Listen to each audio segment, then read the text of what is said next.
Brand disclaimer. The views and opinions expressed by individuals on this platform, the callers plus invited guests, are their own. The information you hear does not reflect the overall views of all parties associated with this brand. We encourage everyone to research all things heard live or via archive for edification purposes. Discretion is advised.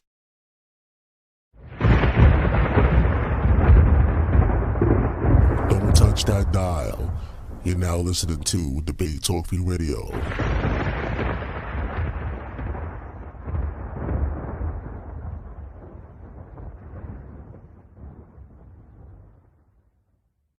Help keep the show on the air. If you want to help, you can send your donation through PayPal. The email is debatetalkforyou@gmail.com or through Cash App, $SALSHOWTIME. Thanks for your support. Peace for the Israel by the Time Off Bueno, aka the Orthodox Moor, aka the Seven Pillar Saracen. And this is Debate Talk for You live.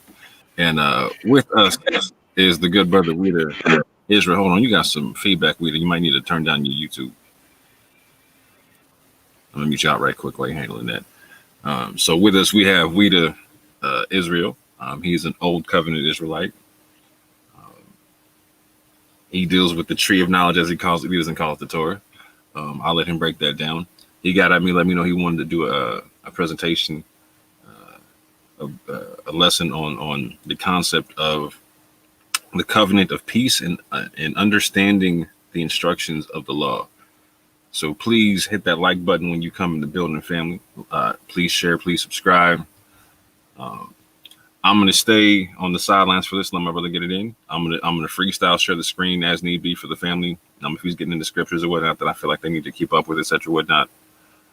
So without further ado, we got Ouidah Israel coming to the microphone. What's good with you, brother, man? What's good with you, brother? It's all good. How you doing? Can't complain. And if I did, no one would care. You know what I'm saying? Right. I hear you on that one. I hear you. So I'll pray all the you, you know what I'm saying? So again, the floor is yours. For everyone who's interested, I've put Ouidah's information for his social media down below. So please go check that out. So with that, Ouidah, the floor is yours. Break down whatever you want to break down. He said he wanted to rock out for about an hour. So we'll be here, you know what I'm saying, tuning in. Thank you. I appreciate that. Welcome social media. Again, my name is Ouidah Israel. I'm an old covenant keeper, and I study the words of God in order to learn more about the things in life and how we're supposed to live according to the will of God. And I wanted to show, we talked previously about the word of God and saying about, I don't intricate files with the Torah or Tanakh. I just call the tree of life the tree of knowledge, or what God said it was the tree of knowledge of good and evil. And he expounded on that to let people know that these things was prophesied from the beginning, what would take place with our people, that people one day have an understanding and come into the knowledge of what's going on in the world. And basically how we should live according to the laws of God and have a better understanding of what we should do according to the will of God. And I wanted to expound on that and show you Genesis 2 verse 9, if you can, show you what I'm talking about.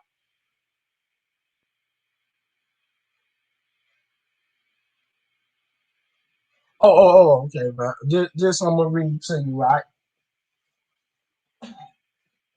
Genesis 2 verse 9 says that out of the ground made the Most High God to grow every tree that is pleasant to the sight and good for food, the tree of life also in the midst of the garden, and the tree of knowledge of good and evil. Right? So the Most High was letting people know that he had planted this tree in the Garden of Eden. But there's one specific tree that he planted in the Garden of Eden, it has some type of establishment as far as information go what would take place in the world. So If we look through the testimony, what took place with Adam and Eve in Genesis 3, you could see how what it was said that the serpent had beguiled Eve, and she took from the Garden of Eden, from the tree of life, which God had commanded her not to eat from that tree. Now, I wanted to go further. You go to Genesis 3 and 22 and see what God had said to Adam and Eve after they had eaten from the tree of knowledge, right? So when you look at that, the Most High said this, right? And the Most High God said, behold, the man is become as one of us to know good and evil. And now lest he put forth his hand and take also of the tree of life and eat it and live forever. So understand this, brothers and sisters. This book that you read contains a lot of information. You might call it the Bible. God said it was called the tree of life, of good and evil. And in this book, God referenced information on things that happened from ancient times until modern times. And everything repeats itself. You see what I'm saying? So let me can we go to Ecclesiastes, the first chapter?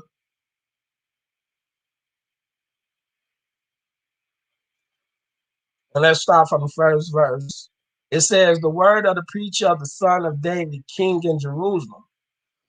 Vanity of vanities, says the preacher. Vanity of vanities, all is vanity. What profit have a man of his labor which taketh under the sun? One generation passeth away, and another generation cometh. But the earth abideth forever.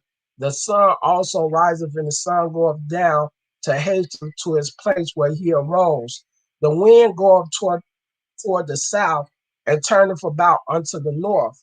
It runneth about continually, and the wind returneth again according to his circuits. Verse 7. All the rivers run into the sea, yet the sea is not full unto the place from whence the river cometh. Thither they return again. All things are full of labor. Man cannot utter it. The eye is not satisfied with seeing, nor the ears filling with hearing. Right? And it says, the things that have been, it is that which shall be, that which is done, that which shall be done. And there is no new thing under the sun. Is there anything whereof it may be said, see, this is new, it have been already of old time, which was before us. There is no remembrance of the former things, neither shall there be any remembrance of things that are to come with those that shall come after. We can stop right there. Now, the whole understanding about this word is this. God lets you know life repeats itself. What happened back then is happening now. It's just the fact is that people have no remembrance of it, because the fact is we wasn't there during that time. And if you understand according to the word of God, he's going to show you what Israel did back then. Us as a people that's living today are doing the same thing. And it's constantly repeating itself. This is everything that what the Most High had prophesied, what he called the tree of knowledge of good and evil. Now, when he told him, he said, lest he lift up his hand and take forth from the tree of knowledge and become one of us and live forever, meaning you reading from this book is to understand God's will and his plan. And then he give you free will. Can you show Deuteronomy 30, verse 19 and 20?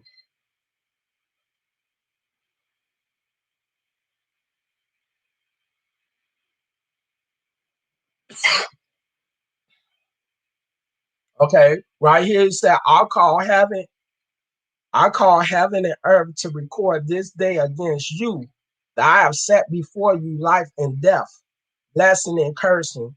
Therefore choose life, that both thou and thy seed may live, that thou mayest love the Most High thy God, and that thou mayest obey his voice, and that thou mayest cleave unto him, for he is thy life, and the length of thy days, that thou mayest dwell in the land which the Most High sware unto thy fathers, to Abraham, to Isaac, and to Jacob, to give them.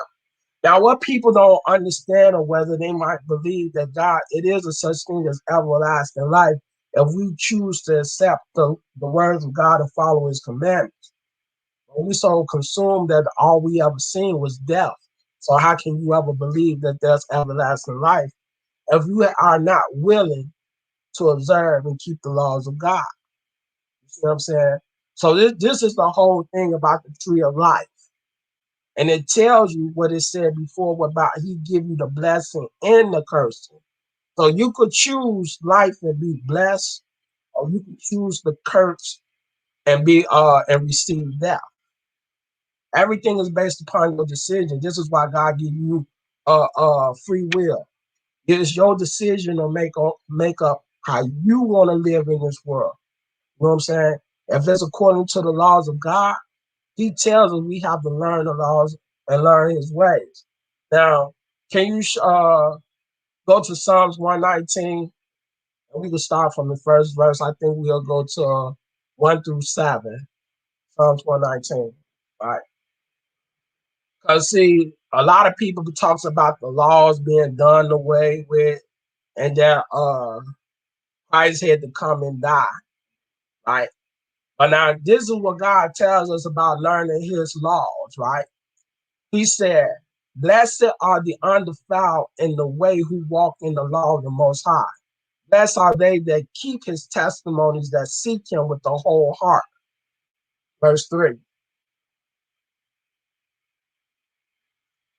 They also do no iniquity. They walk in his ways. Thou hast commanded us to keep thy precepts diligently. Oh, that my ways were directed to keep thy statutes. Then shall I not be ashamed when I have respect unto all thy commandments. I will praise thee with uprightness of heart when I shall have learned thy righteousness judgment. Right here. And this is what we was talking about in verse 7. He said, I will praise thee with uprightness of heart when I shall have learned thy righteous judgment. That means we have to study the word of God and learn to live according to his laws. You see what I'm saying? So the thing is, if the law was so much done away with, why would this verse be mentioned? You see what I'm saying? He's telling you that once you have learned his righteous judgment, that you will give him praise. And that's just everything about the tree of life is all about. It reveals history of what happened in the past, how God blessed Israel and how he cursed them when they went against his laws, right? Now, this is what I always start off with, will help me understand the law. If you could go to Deuteronomy 6, verse 17 and 18.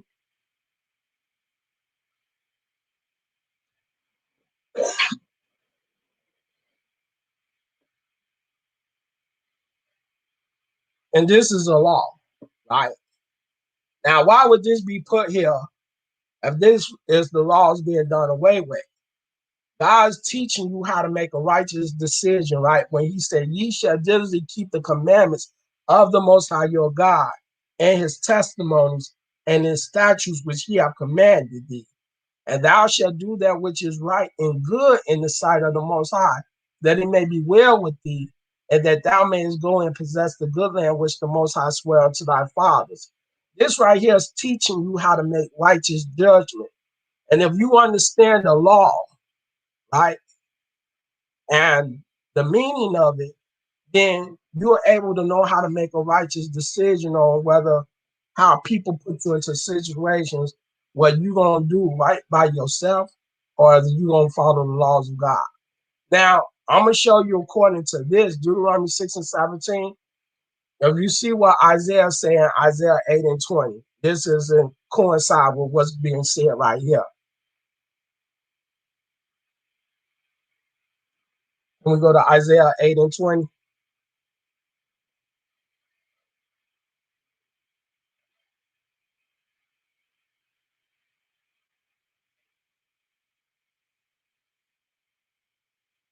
Now, this is what Isaiah is saying. Same thing according to the law. It says to the law and to the testimony.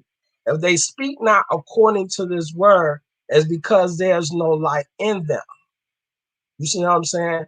So he's letting you know, in order for you to understand the laws of God, you got to search within the law and the testimony in order to understand, right? Now, we want to go into some examples, right? Let's start with the 10 Commandments, right? Let's go into Exodus 20.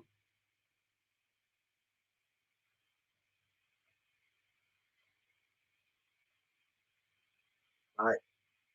Now you see this law right here. We go verse 2, where it says verse 3, thou shalt not have no other God before me, right? Now we understand this, and we could go through series of testimony where we said that Israel was serving other gods, right? But I'm finna go into a situation where it said it was more like us, where we didn't know God, and people was preaching about Christ instead of God. And it's the same thing what happened in the past when we said what happened in Ecclesiastes 1. It's the same thing repeating itself over again, and it's breaking the law.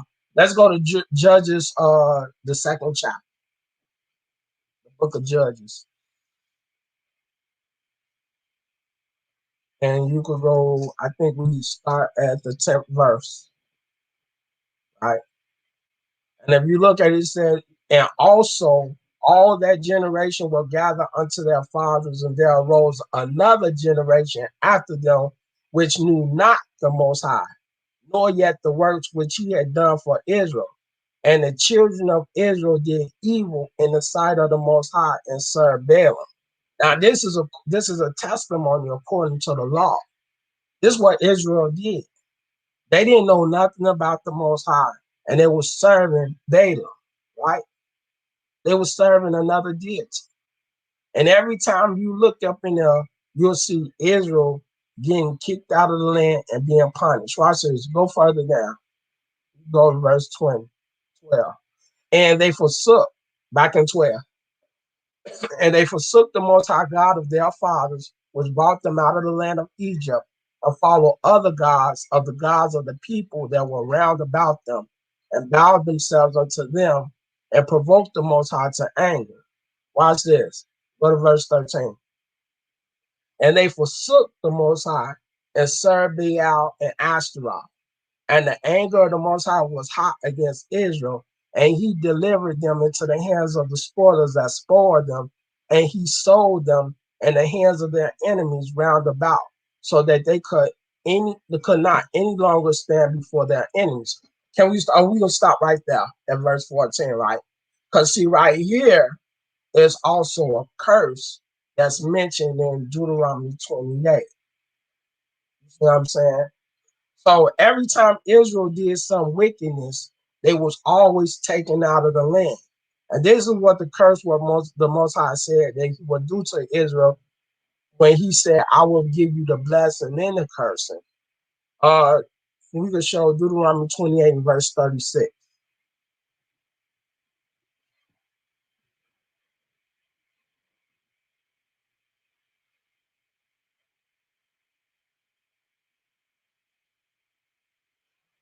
It says, the Most High shall bring thee and thy king, which thou shalt set over thee, unto a nation which neither thou nor thy fathers have known, and there shalt thou serve other gods, wood and stone. Now you see this, right? It's letting you know that when Israel was wicked and they didn't want to follow the Most High, he said, you're going to serve your enemy and you're going to serve their gods made of wood and stone.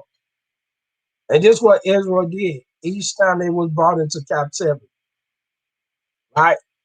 So this is what we're trying to understand with the law. These is laws according to the testimonies. That's where it says with the precept. Let's show Isaiah 28 and 10.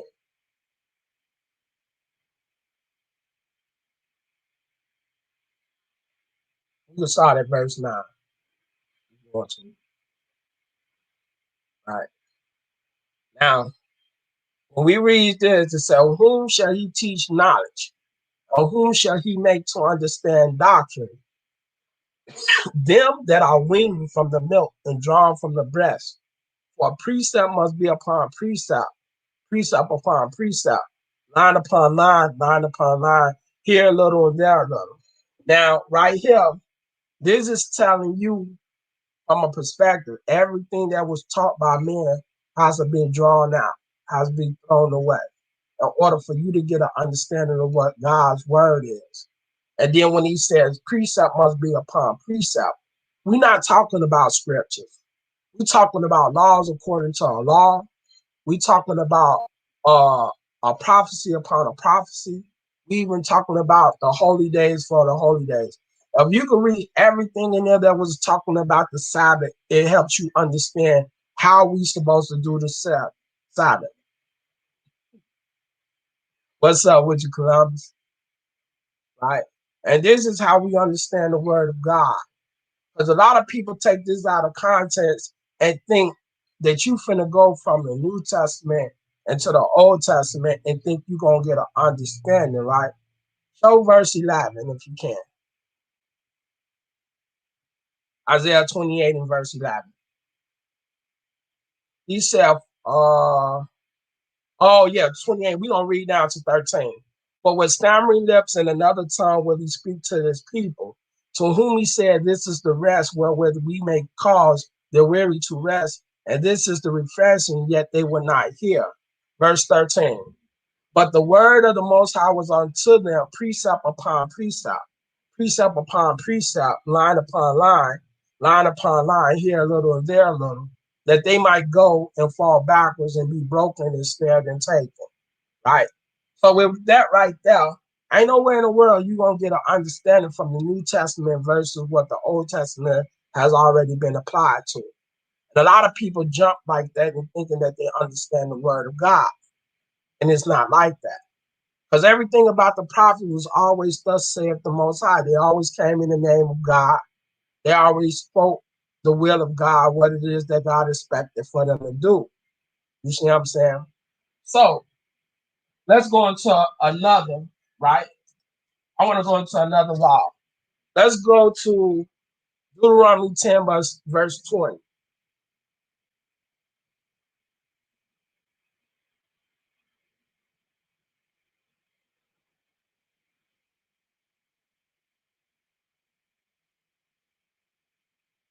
All right.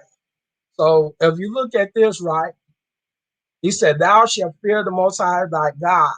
Him shalt thou serve, and to him shalt thou cleave and swear by his name. Right? See, this is a law where God told us to cleave unto him and no other God, not even Christ, that we were supposed to be serving. You see what I'm saying? Now, I want to show you in context. Can you go to the cross reference and click on that? Go to the tools right there. Now, click on that verse 20. And I want us to cross reference it.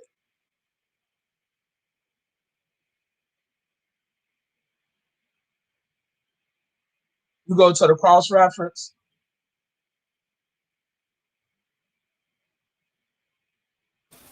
Where is that at? It should. Let's go to try to go to Deuteronomy 6 and 13. We could go there. I'm familiar with that.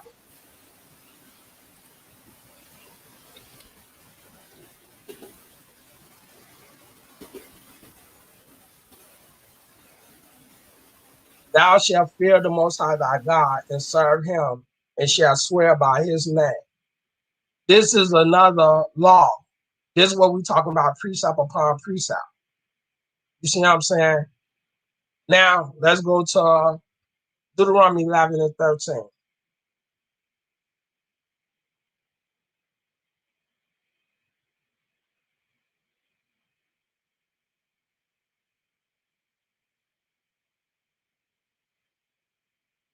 And it shall come to pass. Okay, and it shall come to pass if ye shall hearken diligently unto my commandments, which I command you this day, to love the Most High your God and to serve him with all your heart and with all your soul. Still talking about cleaving unto the Most High. Deuteronomy 4 and 4.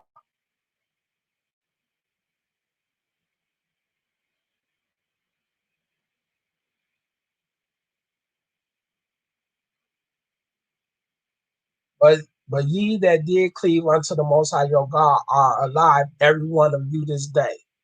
All this is right here is Isaiah 28:10.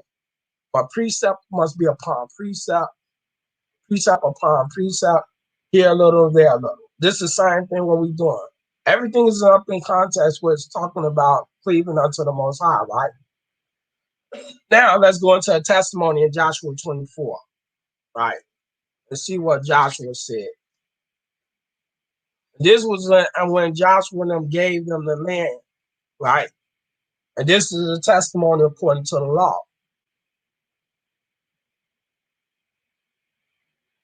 And Joshua gathered all the tribes of Israel, Shechem, and called for the elders of Israel and for their heads and for their judges. I think we're going to read down to verse 15. And it said, and for their officers, and they presented themselves before God.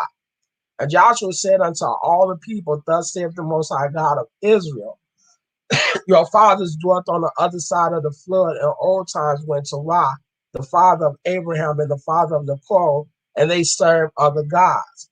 And I took your fathers from the other side of the flood and led them throughout all the land of Canaan and multiplied his seed and gave him Isaac. And I gave unto Isaac Jacob and Esau, and I gave unto Esau Mount Seir to possess it. But Jacob and his children went down into Egypt. And I sent Moses also and Aaron, and I plagued Egypt according to that which I did among them, and afterward I brought you out. And I brought your fathers out of Egypt, and ye came unto the sea, and the Egyptian pursued after your fathers, and chariots and horsemen unto the Red Sea. And when they cried unto the Most High, he put darkness between you and the Egyptians, and brought the sea upon them and covered them, and your eyes have seen what I have done in Egypt, and ye dwelt in the wilderness for a long season. And I brought you into the land of the Amorites, which dwelt on the other side Jordan, and they fought with you, and I gave them into your hands, that ye might possess their land, and I destroyed them from before you. Then Balak the son of Zippor, king of Moab, arose and war against Israel, and sent and called Balaam the son of Beor to curse you. But I would not hearken unto Balaam, therefore he blessed you still. So I delivered you out of his hand. And ye went over Jordan and came unto Jericho, and the men of Jericho fought against you, and the Amorites and the Perizzites and the Canaanites and the Hittites and the Girgashites and the Hivites and the Jebusites. And I delivered them into your hand. And I sent the hornet before you, which drave them out from before you, even the two kings of the Amorites, but not with thy sword, nor with thy bow. And I have given you a land for which ye did not labor, and cities which ye built not. And ye dwelt in them of the vineyards and olive which ye planted not, do ye eat. Verse 14.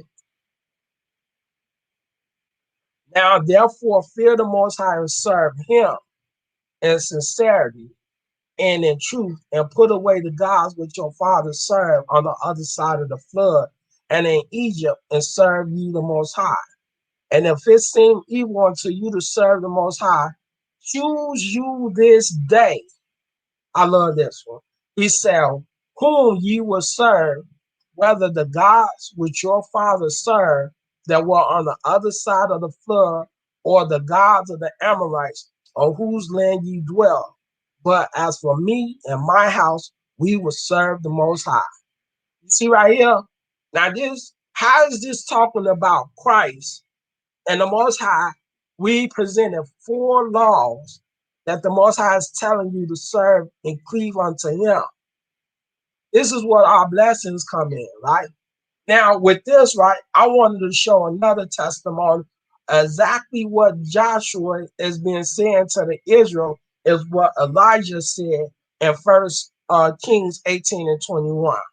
Listen to what he's telling you. First Kings 18 and 21.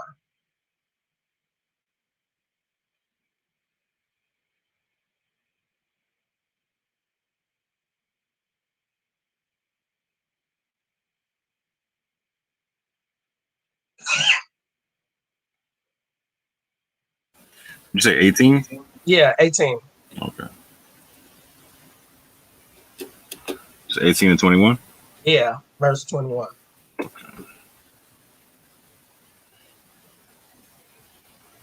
Now, watch this. And Elijah, right, came unto all the people and said, how long how ye between two opinions? If the Most High be God, follow him. But if Baal, then follow him. And the people and answer him not a word. Elijah saying the same thing as what Joshua tell you. Choose who you will serve. So for brothers who out there that's reading this New Testament, you already done chose the person who you wanted to serve. You want to follow Christ. This is what Elijah done said. This is what Joshua done said. These are servants of God. So the whole understanding about this, right? We already showed the curse where Deuteronomy 28:36, well, we are in the land of our enemy and people are serving Christ. Christ is not spoken of. He's not mentioned. God never knew him. He said his servant was David. So how can we as a people have two opinions? One is saying serve the Most High, and the other one is saying serve Christ. That's another deity, right? We went through precept upon precept, four of them that talks about serving the Most High, right? Now, let's do another example, right? I want to show you God is the judge of everything in this world, right? He judges all things. Hey, real quick. Okay. Oh, you got to turn down something so I can hear myself when I was talking. Hold on. Okay. So if you got YouTube on, mute it.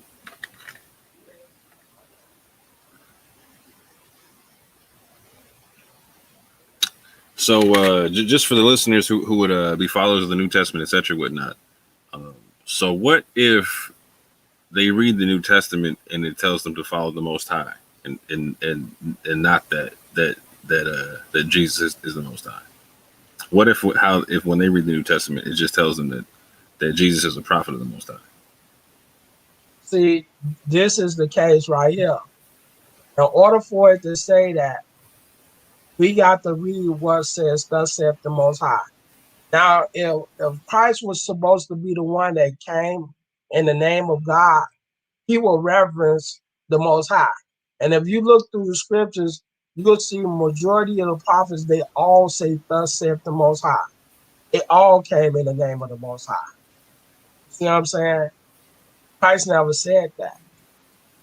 He said he was the Son of God. See what I'm saying? You don't read nothing up in the New Testament that says, thus saith the Most High. You see what I'm saying? Can I show you Jeremiah in the 9th chapter? Sure. Okay, Jeremiah 9. All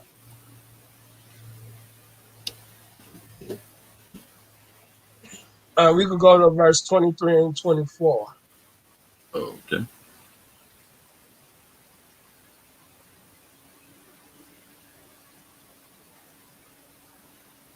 Right? It says, thus saith the Most High, let not the wise man glory in his wisdom, neither let the mighty man glory in his might. Let not the rich man glory in his riches, but let him that glory in this, that he understand and know of me, that I am the Most High, which exercise loving kindness, judgment, and righteousness in the earth. For in these things I delight, saith the Most High. We can stop right there. Okay. See, right there, if you look according to the testimonies of what the prophet says, they always say, thus saith the Most High. You see what I'm saying? Mm-hmm. Let's see, let's go to Isaiah 1. I want to see that. So your position is no matter how you read the New Testament, it's a false book, period, and the Israelites shouldn't touch it, or no one should touch it. Because the whole point is this, right? What's that? 2 Peter 1 and 17, where he said God had gave him the honor and glory. He doesn't even acknowledge God. He's saying that everything is given through him, this claim that he done it. You know what I'm saying? So the thing is now, he's telling you in the book of Philippians, he's saying that people would exalt his name and that every knee should bow unto him. Now you bound down to a deity. You see what I'm saying? Let me show Isaiah 1 and see what that have on there. Then I want to see this.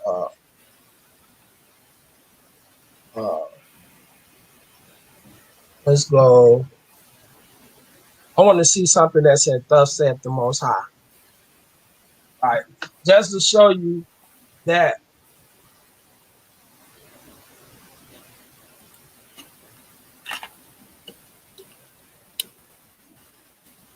every prophet came according to the Most High.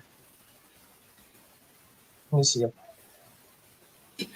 there's so many of them.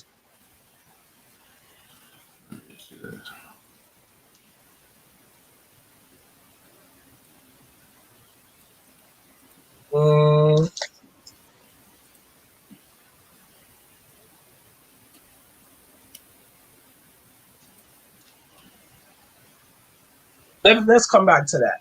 Let me go to 2 Peter 1 and 17. So I just pulled up all the times where it says "saith the Lord." Okay, yeah. You see that? Everything up in there is Moses coming in the name of the Most High. You see what I'm saying? And this is all what the prophets did. They always came in the name of the Creator. You'll never see nothing that says anything about Christ. You see what I'm saying? So let's go to 2 Peter 1 and 17. Hold on right quick. Okay. I'm freestyling something right quick. Okay.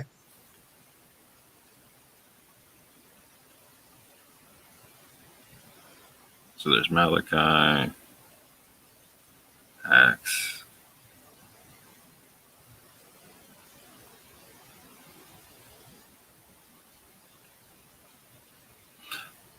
So there's some phrases in Acts that say "saith the Lord," in Romans and Corinthians and 2 Corinthians, Hebrews. A lot of places it's quoting the Old Testament as well. All right, but check this out, right? You said, in this case, when we look at it, right? Mm-hmm. Let's go back down. Let me see some of them verses in Acts. Let me see. He said that the residue of men might seek after the Lord, and all the Gentiles upon whom my name is called, saith the Lord, who doeth all these things. Romans 12 and 19, right? Dearly beloved, avenge not yourself, but rather give place unto wrath. For it is written, vengeance is mine, I will repay it, saith the Most High. Yeah, that's quoting right. Proverbs 8, right? Right. You see how these scriptures is quoted from the Old Testament? You see what I'm saying? The thing is, even if it says, saith the Lord, it was reverence Christ. You see what I'm saying? Once Christ said that God gave him the glory and everything became about him. And it wasn't all about. What verse are you talking about right quick? Just so that people can pick. Okay, 2 Peter 1 and 17.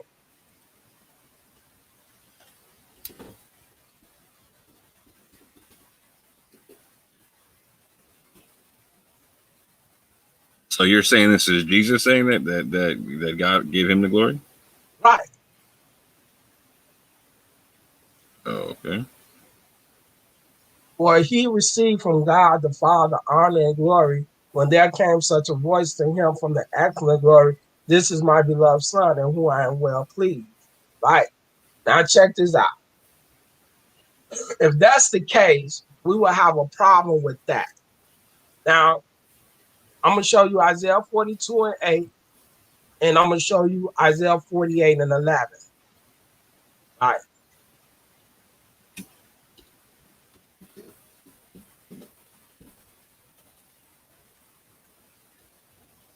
I am the Lord, that is my name, and my glory will I not give to another, neither my praise to a graven image. That's a problem. He just said he received honor and glory from the Most High. Right? Now watch this. Isaiah 48 and 11. Hold on, real quick. That's so it doesn't say he received the honor and glory of the Most High. Right, but the Most High said right here, I am the Most High, that is my name, and I will not No, give my glory to right? another. No, I get no. You hear what I'm saying? Like so, this is me playing devil's advocate right now. So, so this has to do with my previous question, right? In terms of well, let me start with this. Like, so does the Most High not bestow glory upon anybody in the scrolls in the way you read it?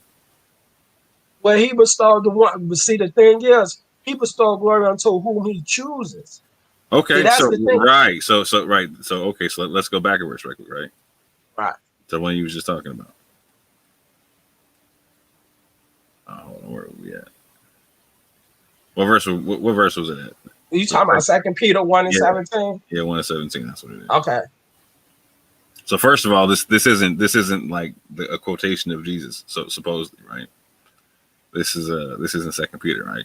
But even there it says, "For he received from God the God the Father," right? So it's differentiating himself from God the Father, right?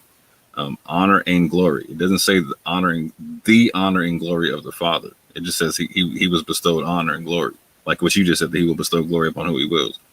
Right. Right. So then we get this statement from the Old Testament, right?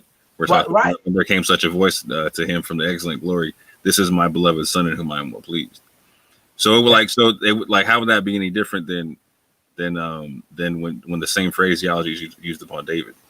Okay, check this out, right? Because just so I'm clear, like as I understand it, like so the majority of Old Covenant people would talk about David the way most New Testament people talk about Jesus.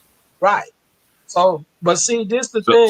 So just so I'm clear, I'm not trying to cut you, but I want to make sure that the point is clear.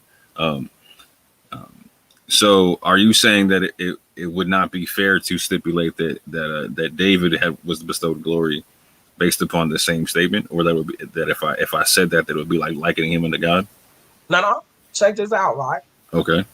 Because see, the thing is, what people don't understand is, right, David would say something what God said, and then God will validate what it is that David said. And this is how you know who he is. Because if the Most High reference you and he agree with your sayings, then you'll say, well, no, I know he sent me, right? Now watch this. Psalms 89, 20 through 27. And this God himself saying this.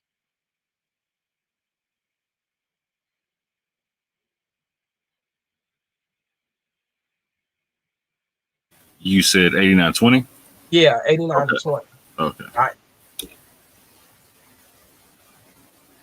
Now, this is God saying, I have found David, my servant, with my holy oil have I anointed him. Well, whom my hand shall be established, my arm also shall strengthen him. The enemy shall not exact upon him, nor the son of wickedness afflict him. And I will beat down his foes before his face and plague them that hate him. Verse 24. But my faithfulness and my mercy shall be with him, and my name shall his horn be exalted. Now, this is talking about exalting his kingdom. And I will set his hand also in the sea and his right hands in the rivers. Right? Verse 26. He shall cry unto me, thou art my father and my God in the rock of my salvation.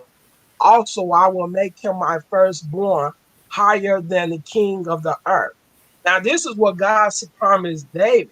And if you read the whole chapter of Psalms 89, it's called David's promise. You see what I'm saying? This is the promise what God made to him. Now, watch this.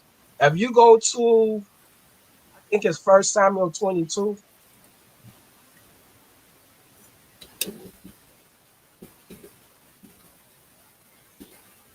Right.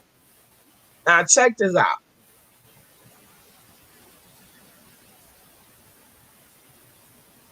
Okay. Let's see. No, it's 2 Samuel 22, that is. Hold on. That's 2 Samuel 22. Sorry about that. Okay.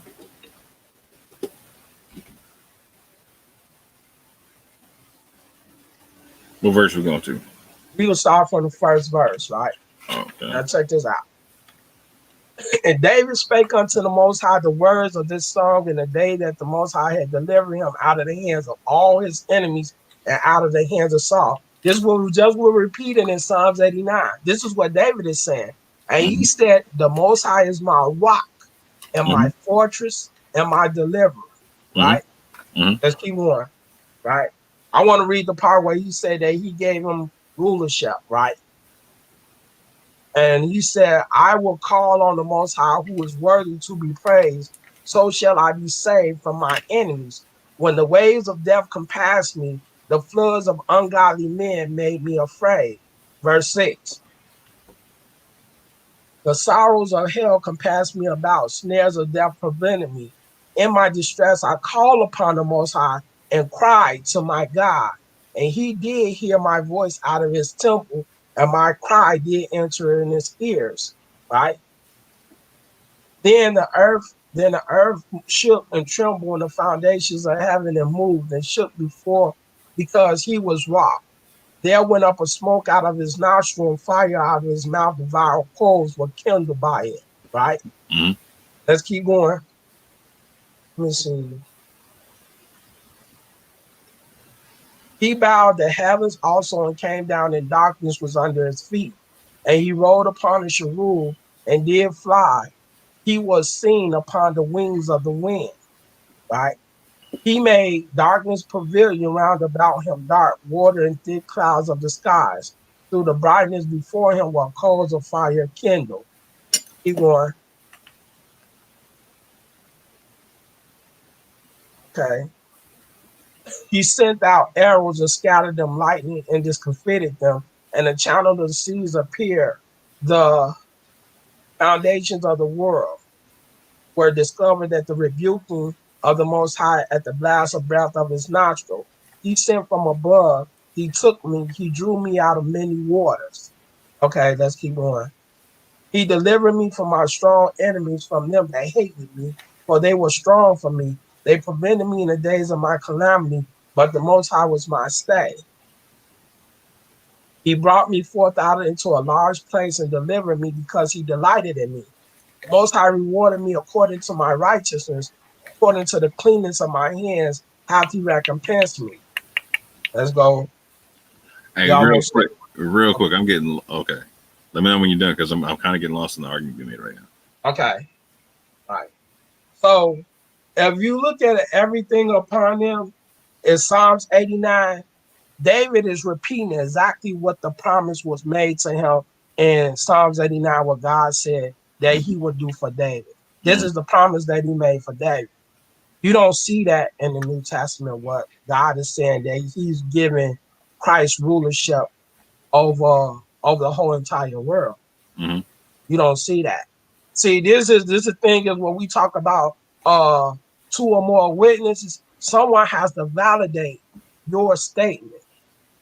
And God is validating what David is saying.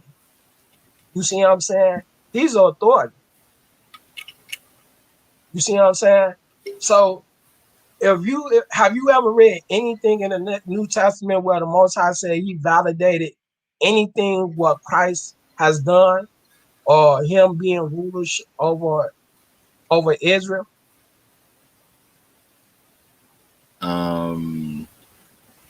Define validation.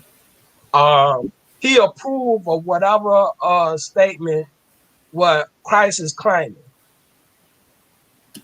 So, for instance, let's say if I'm going to push back on from certain arguments that I've heard, I might make the statement of when he was. I might cite the concept of when the "He is my son in whom I'm well pleased" is repeated, right? Or where he's baptized, etc., etc. Okay. That's one of the arguments that I've heard. Well, okay, check this out. If you read, it's 3 scriptures in the Old Testament. God told you in Exodus 4:22 that Israel was his son. He told you in Jeremiah 31:9 that Ephraim was his son. And then he told you one that he chose out amongst the people in Psalms 89:27 that David was his son. And this is coming from the mouth of God. You see what I'm saying? Himself. Okay. So how can I go against that if the man is making that statement he's saying? Because see, we ain't going by he say, you know what I'm saying, third party, right? It's always going to be a witness. Somebody going to validate what they say. You see what I'm saying? You got to have a witness, right? So what? Okay, so if I'm coming from the New Testament perspective, what would be what? Why wouldn't the four Gospels be the witness then? Why would the four gospels be the witness? Why would they not be the witness? Because this is why they would not be a witness. Every prophet, again, what we see in the Old Testament, always was stuff saith the Most High. It was God who sent them to deliver a message to Israel. You don't see that with Matthew, Mark, Luke, or John. You don't. And see, that's the thing. And it was a thing, because see, the thing is about this, if you understand the research about the New Testament, if you notice, Matthew, Mark, Luke are all people that we haven't heard in the New Testament. Most of the cities, that's Galatians, Colossians, Thessalonians, that's all of them are Greek cities. When Israel went in captivity, the Most High told Ezekiel that his word would no longer be prolonged after he made that prophecy up in Ezekiel 12 with Ezekiel. So who was the prophets during the Greek captivity when Israel went into captivity in Greece? That would be my question to you. I was like, you tell me. Give me the time period. There's not a prophet that ever went into there was a prophet up in Greece. Never. Now you see how Jeremiah prophesied the Babylonian captivity and what took place with Israel, and then all of a sudden Isaiah prophesied Cyrus bringing Israel out of the Babylonian captivity. Let's rewind it just a little bit, because I think viewers might get confused at what your base concept is. Because are you a full preterist, or do you believe that there's things yet to be fulfilled from the Old Testament? Oh, it's always things being fulfilled in the Old Testament. It's prophecy still being fulfilled. Okay, so do you believe in a messianic figure for the nation of Israel that's going to come and do the whole Malachi 3 concept? Like a messenger that come, like a messenger of the new covenant that comes through and purifies the Levites, etc., and the sacrifices accepted again, etc., whatnot. Okay, yeah, it is a Messiah to come. Well, I don't say Messiah, but I know it's a king that's coming back. That's what I mean. Okay, so is he like a king priest or no? No, he's the king himself. But he's not a priest. He's not. Well, check this out. If you look through all the books of Kings, David was the only king who wore the garment of a priest, which was the ephod in 2 Samuel, the 5th chapter, when he danced before the Most High. And it tells you that he wore the ephod. And it tells you he was the one that made the sacrifice. Him, Solomon, and it was numerous other kings. But the thing is, no one never wore the priestly garment but David. See what I'm saying? So when you talk about everyone's the return, Hosea 3:5 said, God said, look for him and David your king in the latter days. You see what I'm saying? And this is prophecy. This is God revealed it to you. Real quick, so people don't get lost again. So not everyone's familiar with Ouidah Israel and what Ouidah Israel believes and whatnot. You know what I'm saying? So they might have heard a lot of old covenant / Torah onlys, etc., whatnot, but they might not necessarily heard you before. So who are you saying is that king figure in Malachi 3? Oh, the king. Can we go to it? Sure. So obviously you're saying it's not the New Testament concept, right? So who are you saying and what are you saying about it, etc.? God revealed everything in the Old Testament, never a New Testament. Right? Okay, let's go down there. He said, behold, I will send my messenger, and he shall prepare the way before me. and the Most High whom ye seek shall suddenly come to his temple, even the messenger of the covenant, whom ye delight in to behold, he shall come, saith the Most High of hosts. Now, if you look in verse 1, right? Let's focus on verse 1. He said, I will send a messenger, and he shall prepare the way before me, and the Most High whom ye seek. Now watch this. Shall suddenly come to his temple, even the messenger of the covenant whom ye delight in. There's two messengers being mentioned in this, right? Right.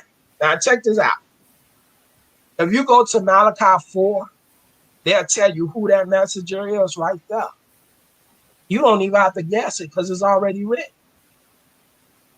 Okay, so who's the second messenger? The messenger of the covenant is King David. So is King David coming again, or is King David? Oh yeah, he's coming back. He's coming back. Okay, so a literal King David. You're talking about like a reincarnation of King David? Okay, see, this is what we got a perspective in, right? Everything that's done in heaven is done on earth. You know what I'm saying? So now, before I get lost real quick, I need to understand. Like, so are you saying like a reincarnation of David? Or we talking? No, we're not talking about no reincarnation. Okay, so what are we talking about? We're talking about people that's being resurrected. Right? Now watch this. Ezekiel 37, 1 and 14.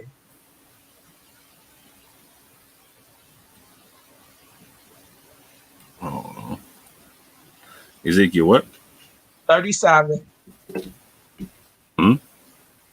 Start at verse 1, and we're going to read to 14.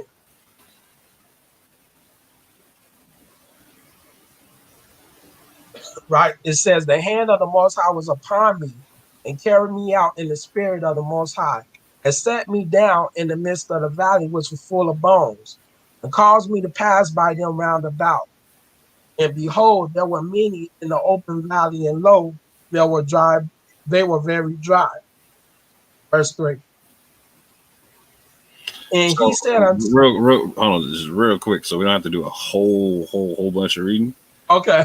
So, real quick, are you saying it's literally David? Yes, no. Right. That's what I'm saying. Literally David. So this is going to explain how it's literally David. Right. This is talking about. So you're not saying that it's not reincarnated, right? But are you saying it's resurrected? We talking about resurrection. You're talking about the resurrection of the King David. Okay. Right. Let's go there. He said unto me, son of man, can these bones live? And I answer, O Most High God, thou knowest. Again, he said unto me, prophesy unto these bones and say unto them, O ye dry bones, hear the word of the Most High. Verse 5, right? I just want to read to you what we talking about, him putting flesh back on him. He said, read on. I just need to understand where you're coming from because I was getting off in the He said, and I will lay sinew upon you and will bring up flesh upon you and cover you with skin and put breath in you, and you shall live, and you shall know that I am the Most High. Let me stop right there. Now, is that talking about resurrection right there in that verse? Verse 6.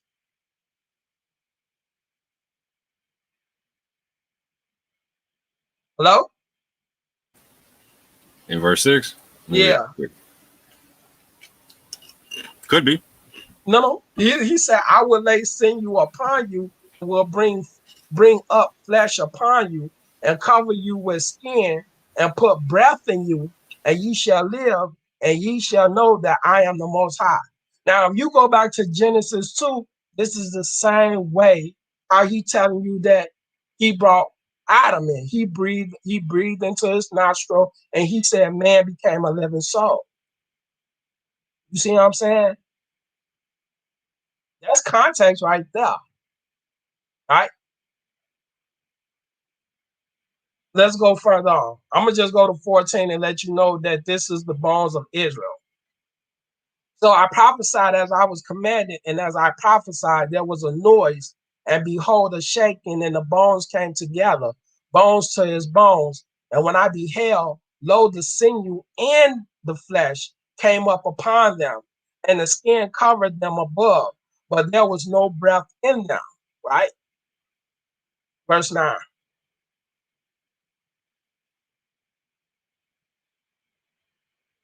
He said, then said he unto me, prophesy unto the wind, prophesy, son of man, and say to the wind, thus saith the Most High God, come from the four winds, O breath, and breathe upon these slain, that they may live. So I prophesied as he commanded me, and the breath came into them, and they lived and stood up upon their feet, an exceeding great army. Right?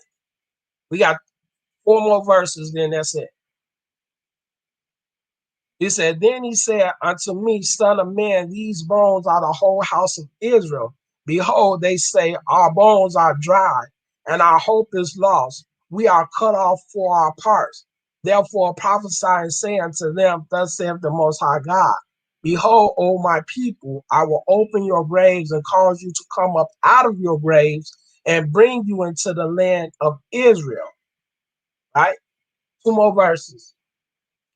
And ye shall know that I am the Most High when I have opened your graves, O my people, and brought you up out of your graves, and shall put my spirit in you, and ye shall live, and I shall place you in your land. Then shall ye know that I, the Most High, have spoken it and performed it, said the Most High. Now, this is talking about resurrection. This is talking about raising the dead. You see what I'm saying? So this ain't dealing with another spirit going into another human and saying we reincarnated that. I'm the reincarnation of King David.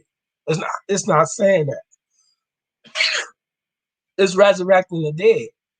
Because if you look at Jeremiah 8 and 1 through 4, it tells you about the bones that didn't keep laws to the Most High, and those bones never got arose. They never was resurrected. So when I'm hearing this from this perspective, my mind's eye, I'm seeing like the movie, like the Scorpion King or the Mummy or something like that, where it's a whole bunch of like an army of the dead that rises up. You know what I'm saying? But like you're saying, comes to like a resurrection, like it's not like a zombie army. It's like a literal people resurrecting and whatnot. Is what you're saying? Right. This is literal people that's become alive. You see what I'm saying? So this is talking about raising the dead. And this was everything what I told you about Deuteronomy 30, verse 19. Well, God said, and I have had heaven and earth record against you this day, life and death. He said what? He said, I give you blessing and cursing. Keep my commandments. Oh, yeah. That's a good one right there. He said, keep my commandments and live. So if you kept his commandments, he's telling you that you coming back. You could look at scriptures where he tell you about Elijah, Daniel, Isaiah. All the prophets is mentioned about returning. One, they was obedient to the laws of God. And this is their reward, is God giving them everlasting life. And let me show you Isaiah 25 and 8. Real quick, before you go there, if I was going to push back on like maybe some devil's advocate from maybe a couple of arguments I've heard, I want to make sure people like are being represented here, you know what I'm saying, from all sides, so we can get a good conversation on this. Okay. So if I'm looking at like Psalms 132 and 11, I might get the concept of it's someone from the seed of David, right? Versus like David himself, like on a literal concept. Like, so I could look at the language you just read, and I can see it on a figurative level. I can see like literal sinews and et cetera being put on bones, or I could also see it as a figurative like resurrection concept, right? Right. So why is it incorrect for those who say it would be like the seed of David? Why is it incorrect to believe it's the seed of David? It's not incorrect, but it's just only one aspect. See, the thing is, what people don't know, everything is in like this. We look at both angles, what God is saying. Because if you're talking about this, Jeremiah 23 and 5, he said, now David, let's go there, Jeremiah 23 and 5. Because this is another prophecy. This is the seed of David.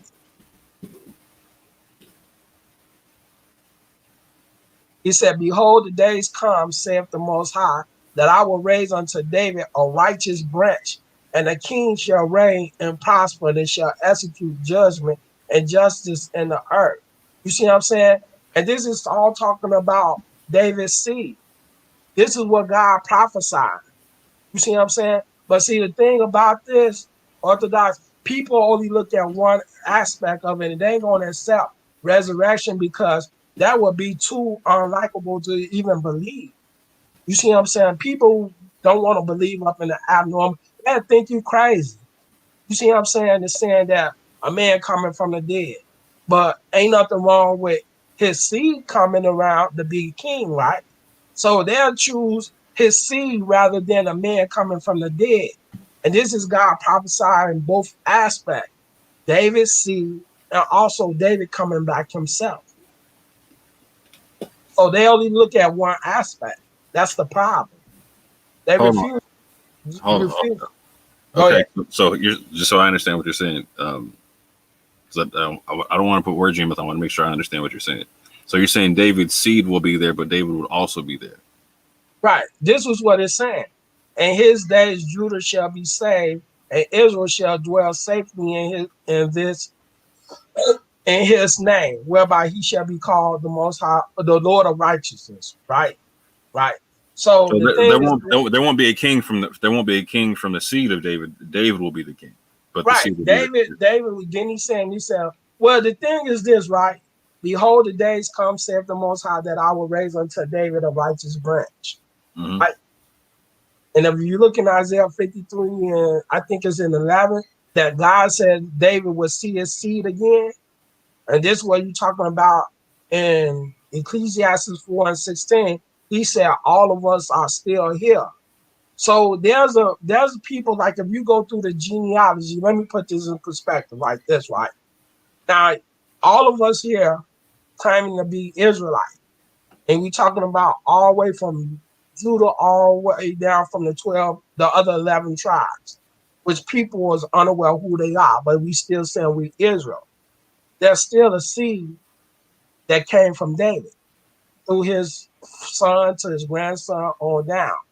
Because if you look up in the scriptures, whenever we see in the book of Kings, it always said that a certain king did not do right in the sight of the Most High after their father David. Mm-hmm. Or they did do right in the sight of the Most High after their father David. Due to the fact that David is giving the covenant, everybody has to be a resemblance of David. You see what I'm saying? Be modified and how David served the Most High. You see Okay. what I'm saying? So how does David prove that he is actually David? I do David a fool. Let's go. I think it's that Isaiah 53. All right. Let's go to Isaiah 53.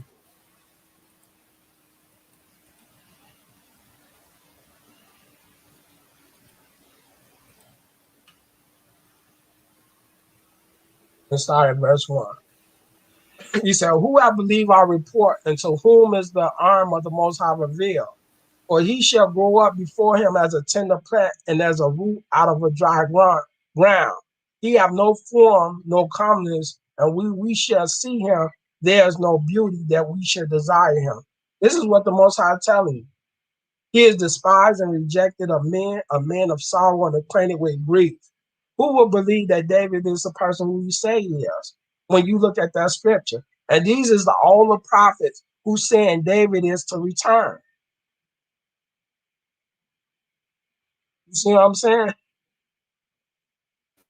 No. So how does this prove? How does Isaiah 53 prove that when David returns as David that it is King David? Who it is King David. Yeah, Right. like so if King David shows up, right, and there's a whole bunch of tribe of Judah that shows up, right, like so, when this king figure shows up, right, there's a whole bunch of stuff that happens, right. There's Right. like the nations end up bringing, you know what I'm saying, the children of Israel to the mountain of the Most High as an offering, etc., whatnot. All kind of stuff happens. You know what I'm saying? Right. So what is his proof to the world that he is the king and that people should move when he says move? What scripture it is when they said, going back into 2 Samuel 22, when he said, when the nations shall see him, they shall worship him in 2 Samuel. Let me get that right there. Let me show you. 2 Samuel 22. Okay. Right.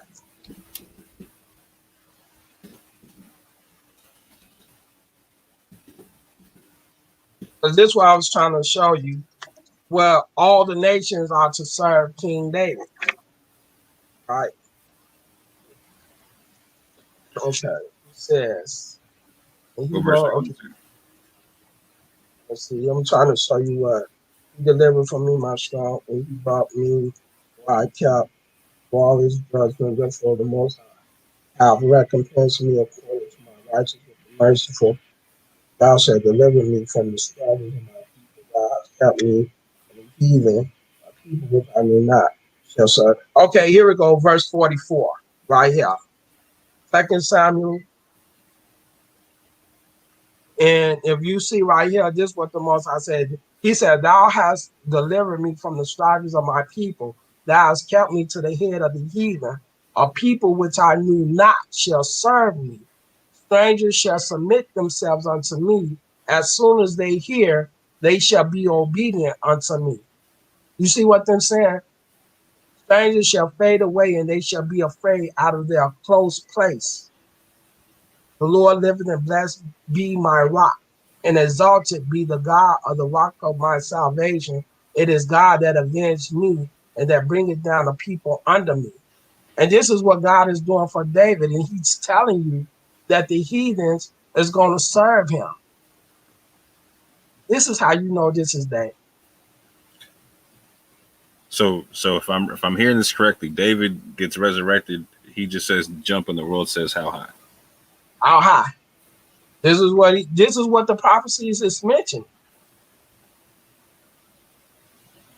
So okay, so let me say it more like this. So there's like a person every other year that comes through that says he's Jesus, right? Right. Gets a following of like a few thousand people, and then you don't hear about him again, right? Right. So what would differentiate King David from being like that, right? To where like he's like some person walking, I'm King David, you know what I'm saying? Like, and you're supposed to like so. Do you have anything more that would like specify like why people would follow him or why they would recognize him? You know what I'm saying? Like, so for instance, like there's scrolls talking about like an ensign or an ensign, etc., whatnot, like a symbol that he'll be known by, etc., whatnot. Like, so. Well, the thing is, when you look at David returning, he tells you everything that what David is to do is what the Most High will for him to do. About even him giving power to the saints and them controlling in Daniel's 12. It even talks about him teaching the flock, the shepherd, the sheep, up in Ezekiel 34 and 23. Everything that prophesied, even Jeremiah 30, 1 through 9. You see what I'm saying? Everything what the will is that he had planned for David to do in the earth, this is how we don't know who David is, according to the will of God. Hey, quick question. Do you mind if I put the link in the chat? There's a couple people in there that I'm familiar with. Like we got Divine in the chat, we got Yara in the chat. Or do you want to keep? It's cool. It's cool. No worries. Yeah.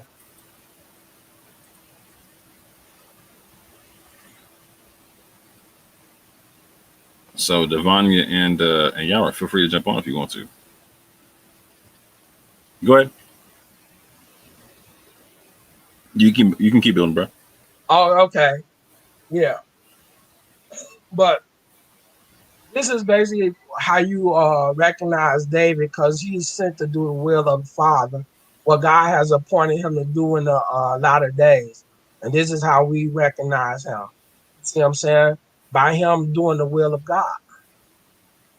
So with that is how you're going to be able to recognize him. So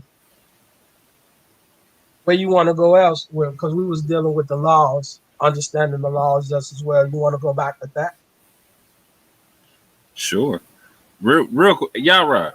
Question. I see you in the chat, bro. Okay. So Ouidah is taking debates at the moment. You see what I'm saying? We're trying to set something up with G-Con and whatnot. So if there's anything the brother is saying that you want to debate, we can set that up as well. You know what I'm saying? Right. And you can jump on if you want. We can set up the topic and all that type of stuff. So the link is out there in the chat. Matter of fact, let me just double check, make sure it's out there properly.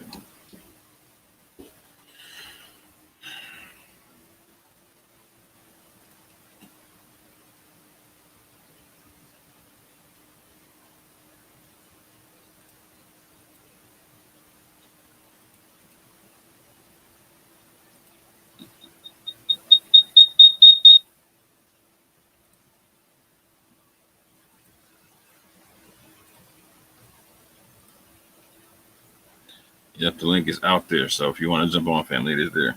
Go ahead, bro, man. That's all you. Yeah. Well, that was just a differentiation.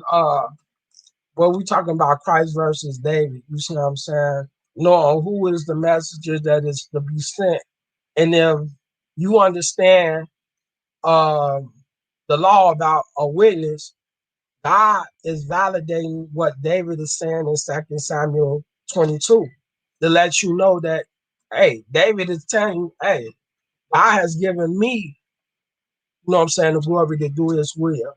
And then if you read Psalms 89, the Most High backs him up with that. That's the difference toward the New Testament versus the Old Testament. You see what I'm saying? It's God speaking himself. And if not, it's always going to be an angel that's going to come and reverence the Most High and saying that, hey, this is what I want you to do. And they going to always say, thus saith the Most High, that they were sent by God. You see what I'm saying?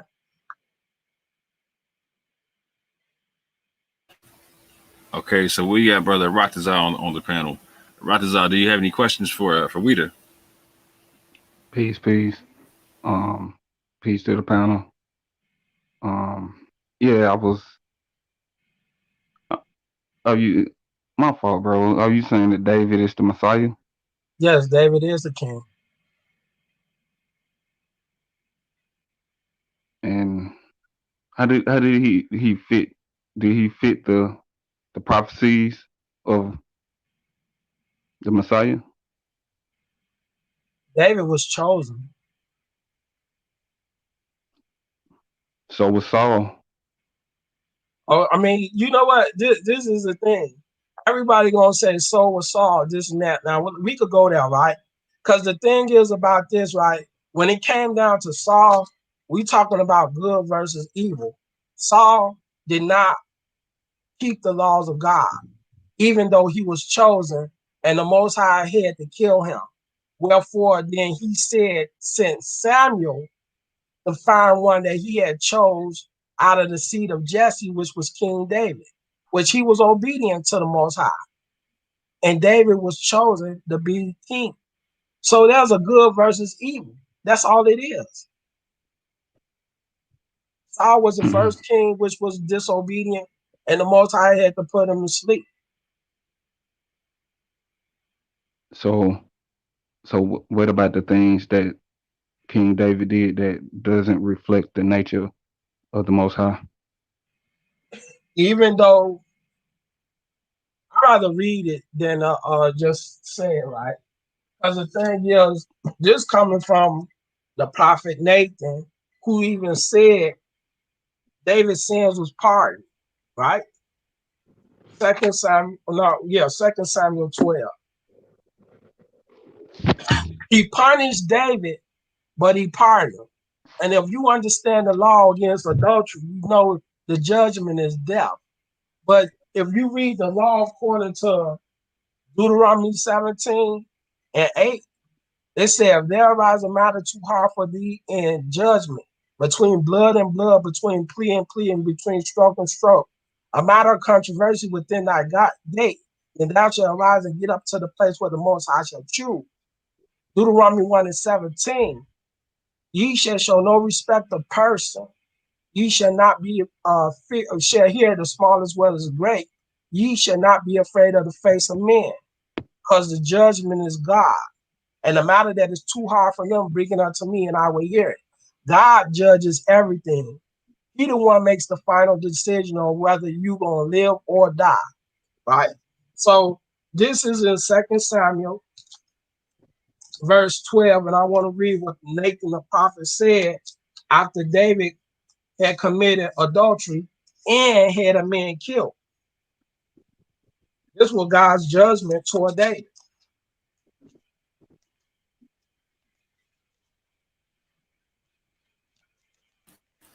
Hey, real quick, peace to brother Yara Ben Nas for joining the panel. How you doing, brother man? Hey, shalom. Can you hear me? Shalom, man. Yes, sir. We can hear you loud and clear. Okay. Man, shalom, William. Long time. What's going on with Shalom, you? brother. How's it been? Man, can't complain, man. The Most High is good, man. I hear you, brother. I hear you. Yeah. So, Okay. conversation, man. Okay. I want to read this right fast. In 2 Samuel, 12th chapter, after Nathan came to David and he told him what the judgment was after David had Uriah killed, and then he committed adultery with his wife, right? And I'm gonna start. He says, verse 8, and I gave thee thy master's house and thy master's wives into thy bosom, and gave thee the house of Israel and of Judah, and if they had been too little, I will moreover have given unto thee such and such things. Wherefore hast thou despised the commandments of the Most High to do evil in his sight? Thou hast killed Uriah the Hittite with the sword, and hast taken his wife to be thy wife, and hast slain them with the sword of the children of Ammon. Now therefore the sword shall never depart from thy house, because thou hast despised me, and hast taken the wife of Uriah the Hittite to be thy wife. Thus saith the Most High, behold, I will raise up evil against thee out of thy own house, and I will take thy wives before thy eyes, and give them unto thy neighbor, and he shall lie with thy wives into the sight of the son of this son. But thou did it secretly, but I will do this thing before all Israel and before the sun. And David said unto Nathan, I have sinned against the Most High. And Nathan said unto David, the Most High have also, now he said, the Most High also have put away thy sin, thou shalt not die. Howbeit, because this indeed has given great occasion to the enemies of the Most High to blaspheme the child, also that it is born unto thee shall surely die. And see, this was the judgment. He told him that he wasn't going to die, but he still punished him. That was the whole thing, even after he did. So God is the judgment. Whatever God judges, that's what stands. But that would be going against his own commandments, though. That's when God makes the judgment.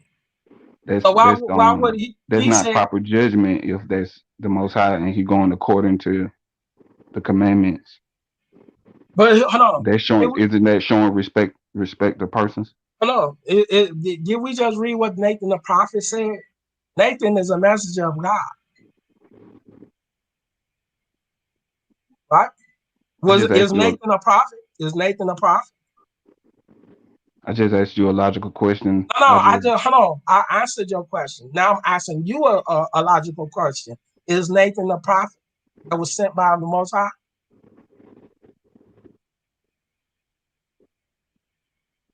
So you're not going to answer. you didn't answer my question. Question. You asked me a question when I asked you a question. No, so. I answered your question, brother. What's the problem? What did you say? I just told you the Most High is the one that make the judgment. That's the. But he's already established the order that everything's supposed to happen. Okay. Again, now my question to you is Nathan the prophet that was sent by God?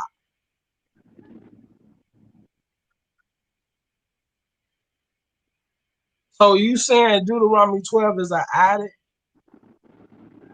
No, I don't like. I'm trying to comprehend where you're coming from, because that's not the judgment that's supposed to happen. That's like a sign of real wickedness and evil that David did, and the judgment wasn't. He didn't even pay for his own sin, so how could he be the Messiah? What you mean? Okay, was David not chosen to be king?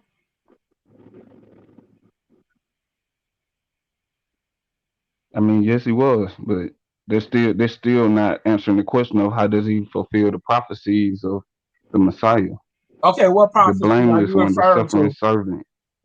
The suffering servant?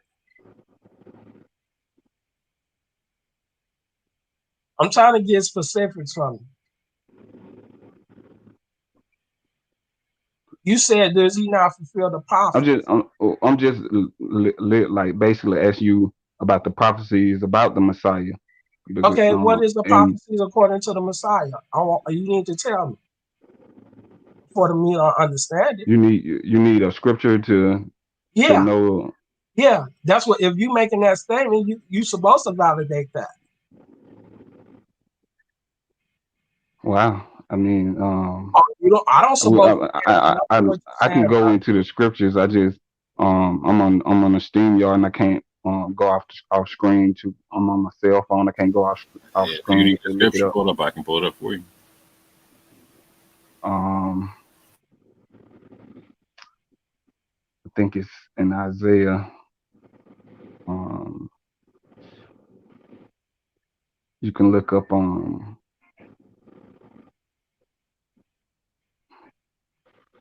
angel and presence, and it should come up in Isaiah. You talking about Isaiah 53? I don't know the address off the top of my head. So whatever pulls up, that's what it is.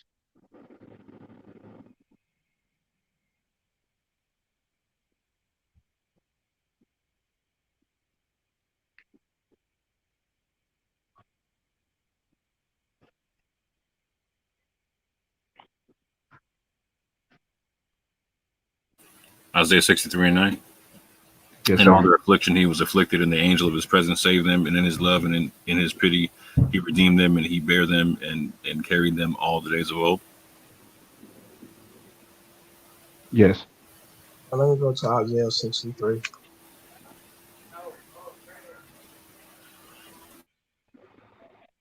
Is that prophecy sufficient for you? Isaiah 63. It says, "Who is this that cometh from Edom, and thy garments from Basra? This that is glorious in his apparel, traveling in the greatness of his strength. I that speak in righteousness, mighty to save. Wherefore art thou red in thy apparel, and thy garments like him that treadeth in the wine fat? I have trodden the winepress alone. Now the people, there was none with me, for I will tread them in my anger and trample them in my fury, and their blood shall be sprinkled upon my garment. And I will stain all my raiments. For the day of vengeance is my heart, and the years of my redeem is come. And I looked, and there was none to help, and I wondered that there was none to uphold. Therefore my own arm brought salvation unto me, and my fury it upheld me. My people all their affliction. Okay. This one I will have to read more into because it's been a minute since I read this. But when he said he come from Basra, this is saying this is where he's coming from. You saying this is Christ?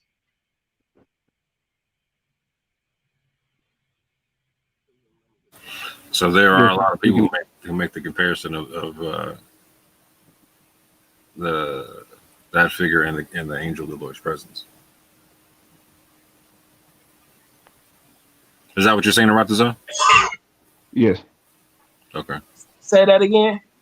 So there's a lot of people in the who deal with the New Testament who equate Jesus and the angel of the Lord's presence. Oh no. No. That's what well if that was the case, then what if you read Daniel 6, it talks about the man that was clothed in linen, and it talks about him and the angel that's to return. Okay, so just for clarity's sake, so who I think this will be a good question to clear things up. Who do you say is the character in Daniel 3:25? Ooh, oh, I know that. I would say that's David. Word? Most definitely. Word. Okay, so is David the angel of the Lord's presence? Oh, check this out, right? And if you read Psalms 110, the Most High told David to sit by his footstool while he made his enemies his what he said? Footstool, yeah. Right. So the thing is, when he made that comparison, he was talking about David. Now, David is the one. Hold on, real quick. I need a short answer, not a sermon. Are you saying that David is the angel of the Lord's presence? Yay, nay. I need to understand what you're saying, brother man. I just told you, brother David. Okay. So David was in the fiery furnace with Shadrach, Meshach, and Abednego in Daniel 25. And David Nebuchadnezzar said, when he asked this general, he said, "Did I not put 3 people in the furnace?" And he said, "Yes." And he said, "I see 4." Right? Somehow intrinsically, I feel Yara wanting to interject somewhere and jump in. So I'm gonna let my man get the floor right quick. Go ahead, Yara. Shalom, Father. Peace. My brother Ouidah, it's been a while. So again, I hate to meet you in the dark alley, but you got to take this mugging, fam. Like let's go to Micah 5:2. Right, I'm gonna read it for you. Okay, let me go there with you. All right, I got to get there with you. Let's go to Micah 5:2. Let's see here. Right. And we all know this is the prophet Micah, some call a minor prophet. And this is after the earthly reign of King David that Micah is prophesying here. And it says, Micah 5:2, it says, "But thou, Bethlehem Ephraim, thou be little among the thousands of Judah, yet out of thee he come forth unto me that is to be ruler in Israel, whose going forth has been from of old, from everlasting." Right? Where do we find in scripture where David's goings were from old and from everlasting? Oh, from old? Yes. We talking about this is prophesied, and look, this is a thing, right? This is about David, right? Because you might disagree, because David lived before, right? You said this is about David? Yeah, this is a future I disagree. Okay, let me expound on this, right? If you know where Jesse come from, Jesse was from Ephratah, Bethlehem, when he had David. Now, if you go up, let me see where it says, talk about Ephratah, Bethlehem. And it tells you where David was born. Right? Because Christ said he come from Nazareth. Right? No. He doesn't? No. Okay, let me look up something, brother.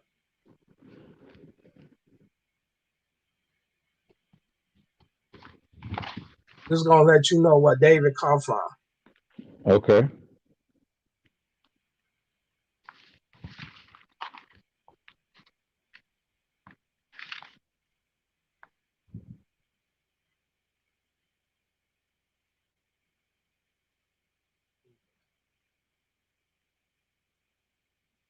Okay.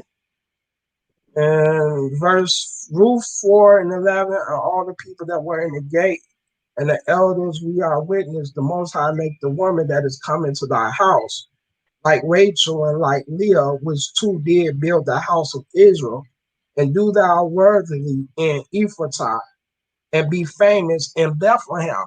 Now watch this. If you go to Ruth 4:11, it's finna tell you where David come from. He just said, okay. Watch this. Verse 12, and let thy house be like the house of Phares, whom Tamar bare unto Judah, of the seed which the Most High shall give thee of this young woman. So Boaz took Ruth, and she was his wife. And when he went in unto her, the Most High gave her conception, and she bare a son. And the woman said unto Naomi, Blessed be the Most High, which have not left thee this day without a kinsman, that his name may be famous in Israel. And he shall be unto the restorer of thy life, and a nourisher of thy old age, for thy daughter-in-law which loveth thee, which is better thee than 7 sons have borne him. And Naomi took the child and laid it in her bosom, and became nurse unto it. And the women, her neighbor, gave it a name, saying, There is a son born to Naomi. And they called his name Obed. He is the father of Jesse, the father of David. David come from Ephratah, Bethlehem. That's where he was born. So how is that referring to Christ if David is the one that was born in Ephratah, Bethlehem? Well, let's look at that, right? But you still haven't answered my question. I just answered it. No, you said whose goings forth have been from old and from everlasting is what I asked you. Right, and that's what I said. David was back then. When he was born. What is back then? We talking about from the ancient times. So David was from old and from everlasting? Yes, David is prophesied to be an everlasting king. Where was David from everlasting? That means before time, correct? What you talking about before time? No, that is not talking about. What does from everlasting mean? We talking about everlasting regarding what? That's a period of time, brother. What is from everlasting? From everlasting. You're talking about from ancient time. He's talking about from ancient time? Yeah. Let me read that verse for you again. It says, But thou, Bethlehem, thou be little among the thousands of Judah, yet out of thee shall he come forth. David is already dead and gone when Micah is prophesying here. So how is this referring to David? This is a future prophecy that Micah is giving you that's clear in verse. Okay, this how this refers to David. Okay. If you look in the scriptures, even after David is dead, we have Jeremiah 30 prophesying about David is to return. We have the book of Hosea 3 and 5 prophesying David is to return. We have the book of Ezekiel, the 34th chapter talks about David is to return. We got that book right there, Micah, which you think is Christ, is talking about David. Even in the book of Isaiah, it's talking about David is to return. And this is after he died. In the book, let me see, this is where a lot of you brothers go wrong. In all those verses that you came, where does it say that King David? Because it simply says David. It never refers to King David. It only refers to the beloved. And also, I don't mean to cut you off, Yara. Never refers to King. In those scriptures, isn't it referring to a statement David made? Not just that, you know what I mean, about the footstool. It says, the Lord saith unto my Lord. David wasn't talking about himself. Well, if you don't understand what this is talking about, check this out. The First Chronicles. Now, I just want you to acknowledge that what I said was a correct statement, because that's very important if you're going to continue on this path. So you say that again? Acknowledge truth. You said again? Can you repeat the statement? Yes. Okay, you made earlier you made you're trying to make a statement that David is the Messiah, when saying that he told David to sit at his right hand, he's gonna make his enemy his footstool. Yeah. But that statement you made was actually David making a statement referring, saying that the Lord saith unto my Lord. David wasn't referring to himself. He was what did you call it? He was prophesying. Right. That's what you're saying? Okay, now I'm gonna say that's incorrect, right? And this is why I say this, right?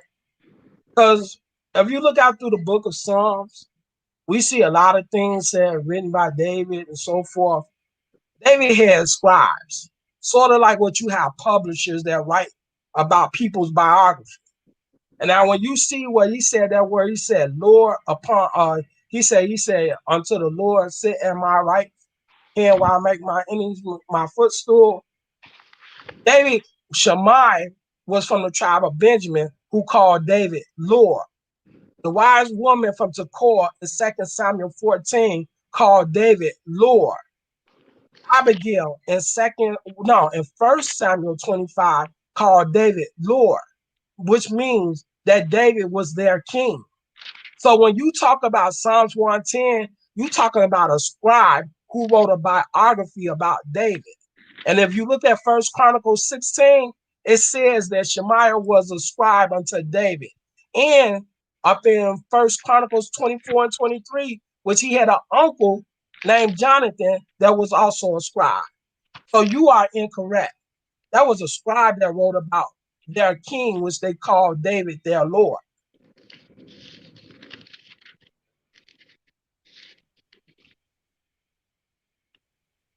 This I mean, like this. What?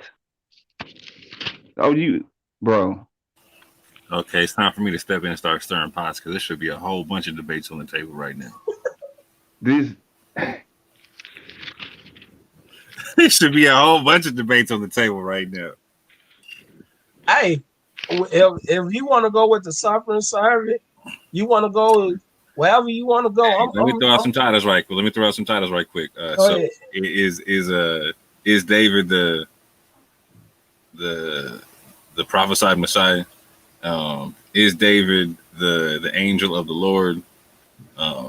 Is David the suffering servant? Yeah. Which one? Yara or hold on real quick. And Yara had this one right here, you know what I'm saying? Hold on right quick. Is Isaiah 53, 4 and 5 talking about David? But no, it's not. And I'm not debating Isaiah 53 with anybody else. But let me say this. But let me say this to Ouidah though, because I let my man jump in, but on that Micah 5 and 2. When we go to Matthew chapter 2, right? Verse 3, well, actually I'll just start at verse 4. Right? Actually start at 3 real quick. 3 through 5. It says, and when Herod the king had heard these things, he was troubled, and all Jerusalem with him. And he had gathered all the chief priests and scribes of the people together. He demanded of them where Christ should be born. Verse 5. And they said unto him, in Bethlehem of Judea. Now, if you understand that Ephraim is Judea, that's the land of Judea. So you tell right here, Micah 5 and 2 telling you where Christ was born.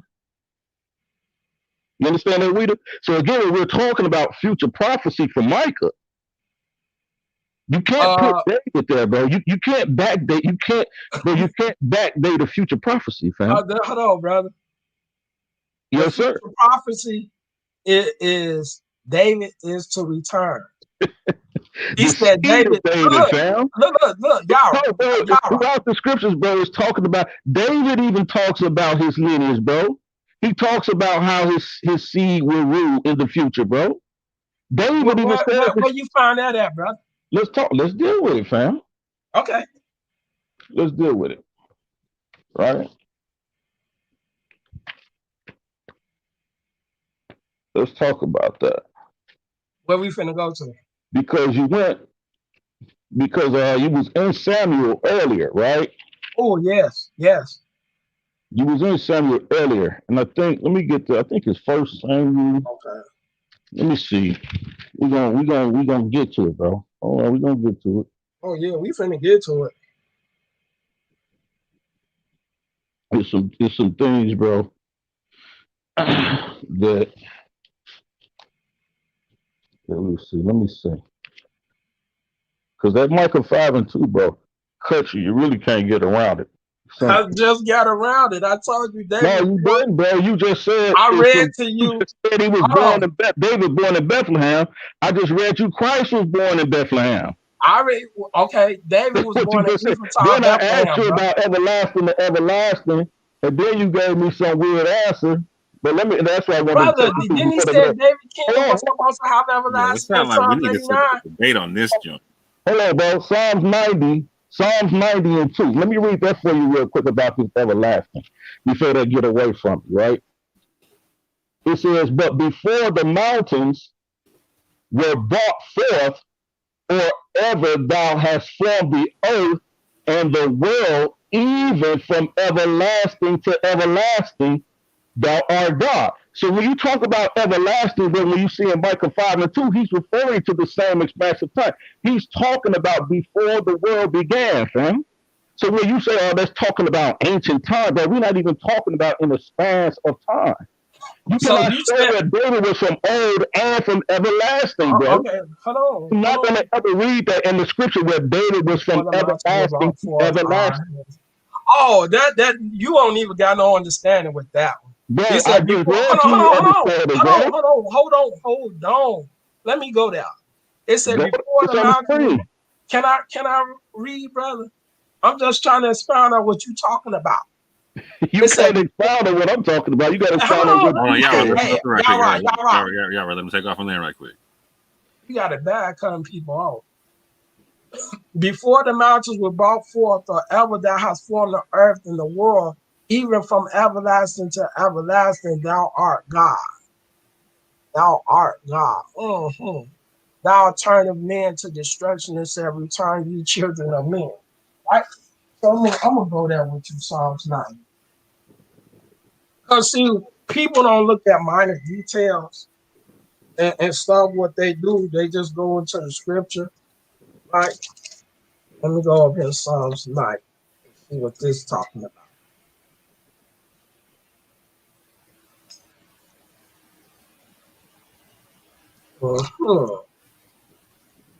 Psalms 9. And this is what people don't pay attention to or more. Now he said right here in verse 2 said, before the mountain was brought forth, or ever thou hast formed the earth and the world, even from everlasting to everlasting, thou art God. Right? Thou hast been our dwelling place in all generations. Before the mountains were brought forth, ever thou hast formed the earth and the world, even thou from everlasting to everlasting, thou art God. Thou turn men to destruction and said, return ye children of men. You know what that's talking about, Yahweh? And it's called God, right? Then God said, you said ye will be as God, but ye will die like men. Yo, what's everlasting to everlasting mean, bro? Stop with the Everlasting, game, bro. it means forever. That's what it Okay, means. when Micah 5:2 says David, that this it doesn't say David is from ever to forever. It says that who will come. Right? Let me read it for you again, reader. Okay. Like, stop with the games, bro. It says, but thou, Bethlehem, Ephraim, that thou be little among the thousands of Judah, yet out of thee shall come forth unto me that is the ruler in Israel, whose goings have been from of old, from everlasting, bro. Like, And I agree that's a future prophecy, okay, bro. so show me where No. David, I just told you that's a you future got a prophecy. bad problem with cutting people off, bro. Now, show me where David has ever been from everlasting. See, this the conflict of the question, brother. All right. As you talking about something about everlasting, and we talking about a kingdom that will be for everlasting. No, Is I'm that what talking we about a king, bro, a ruler a ruler, right? that have been from old and from everlasting. David was from old. Where was he from everlasting, fam? Hold on. David is to rule for everlasting. That's not what it says, fam. Don't do that.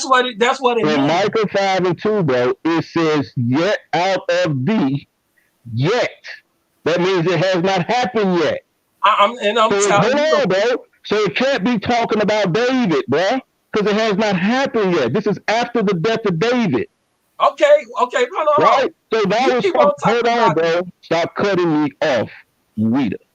It says, Yeah, Ouidah. after Let me he, take off the land right quick, Ouidah. okay. shall he come forth? Shall he come forth? Has not David already came forth by the time we get to Micah's prophecy? Yes, he has. Okay. Has Christ come forth during this No, prophecy? he has. No, he hasn't. Okay, so that's two. That's one strike against David for this future prophecy, and we can put one in the column for Christ about this future prophecy. Let's continue. That he shall come forth unto me that is to be ruler in Israel. Was David already ruler in Israel? Yes, he was. So that exits him out of this future prophecy. Has Christ been ruler in Israel during this time of prophecy? No, he hasn't. All right, so we got to put another one that's on David right now in this verse family is 0-2. Let's continue. 2 for David, 0 No, for bro, Christ. he's 0-2, bro. Let's keep score righteously, fam. Let's do it, right? Whose goings forth has been from old, right?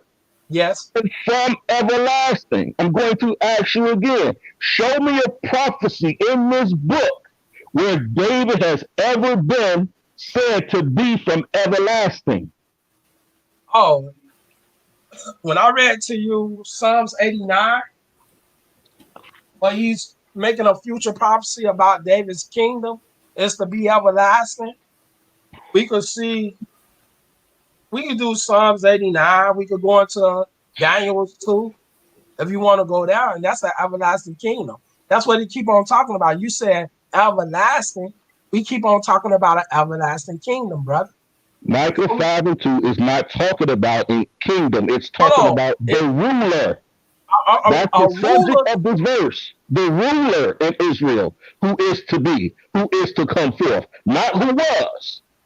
Okay. But who is to be. David is who was. Hold on, fam. David is who was. But don't y'all be saying that Christ lived 2,000 years ago? Listen, bro, you're not answering my question. Okay, let me answer your question with the word of God. Okay. I'm gonna ask. That's all I'm gonna ask you to do. Okay. I'm gonna go right here, and this on whether you agree with it or not, brother. I mean, it's bad to say, but I'm gonna go there. Afterward, Hosea 3 verse 5.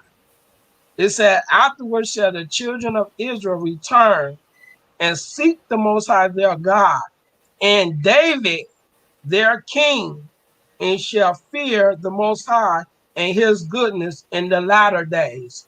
Now, my question to you, is that a future prophecy or no? That's a future prophecy, yes. Okay. And so this is mentioning David is to return to be king. Is it or is it not? No, it's not. That's simply an epithet. That word David there found is beloved or beloved. That's not talking about King David. That's talking about the beloved, which was a term given to all the rulers of Israel. No, that's not true, brother. Bro, that's very true, brother. That's very true. No, because we had some kings that did wrong that was persecuted. It doesn't matter, bro. It still was an epithet given to the ruler of Israel because he, in order to be a ruler of Israel, you first had to be anointed by the high priest. Whether they went astray or went off from that or did not follow the law, statutes, and commandments of the Most High. This is another one. Anointed. So when you're talking about the beloved, brother, that's all it's talking about. The beloved. That's all that's saying. It's not saying brother, that this is David. You know what you're doing, y'all right. Hold on, fam. Because when we study the scriptures, if you really study the scriptures, we know that King David that ruled Israel, his name was not even David. This is what people keep on tripping about. Yeah, so this is what people keep on tripping. You're absolutely right. His name given to him was not even David. So when we read beloved, when we read David in the Bible, we're reading, all we're saying is beloved. The beloved king of Israel. Now we play a word game. I'll take you on the debate on that. We Hold playing on, real word quick. games. Let me hear Weed right quick. Go ahead, Weed. We playing word games. No, sir. We're playing context. We're No, playing history. okay. Let We're me playing give him understanding. let me give him another context, right? Let's go Jeremiah 30, verse 9, right? Jeremiah what? Jeremiah 30, verse 9. Oh, okay.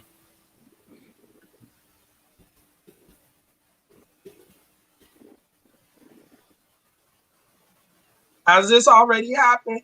He said, but they shall serve the Most High their God and David their king, whom I will raise up unto them. No, Is that's that a future prophecy, fam. okay? And David's name is mentioned, right? Bro, I'm gonna tell you it's an epithet, bro. It means beloved, their king, whom I will raise up unto them. Was not David already raised up after this prophecy in Jeremiah? I thought King David of was Israel? dead. David was died. Bro, David died thank after you. Jeremiah. David was dead. So when you read raised up, that means set up to be ruler. David Okay, was already ruler. again. Hold on, fam. You asked me a question. I'm giving you an answer. David was already ruler at the time of these prophecies, dead, buried, and gone. You understand what I'm saying? So when we're reading this, when we're reading David, this name David, this term here, bro, it's not talking about the King David of Israel. It's talking about the beloved, their king. They say David means beloved. Listen to what I'm saying, bro. That's what I'm saying. No, that's what I'm saying. That was never his real name. And I'm gonna debate you on that because some people need to be taught that in Israel. It says, and David, their king. Listen to what I'm saying. Why is it not being referred to as King David in these verses?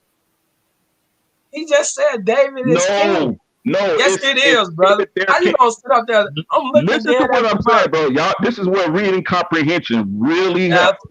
That's the problem with you. This is where reading comprehension really helps. So here's a couple of debates that I'm hearing. Right, I'm hearing is Micah 5:2 about David, and I'm hearing is David or his seed the coming Messiah?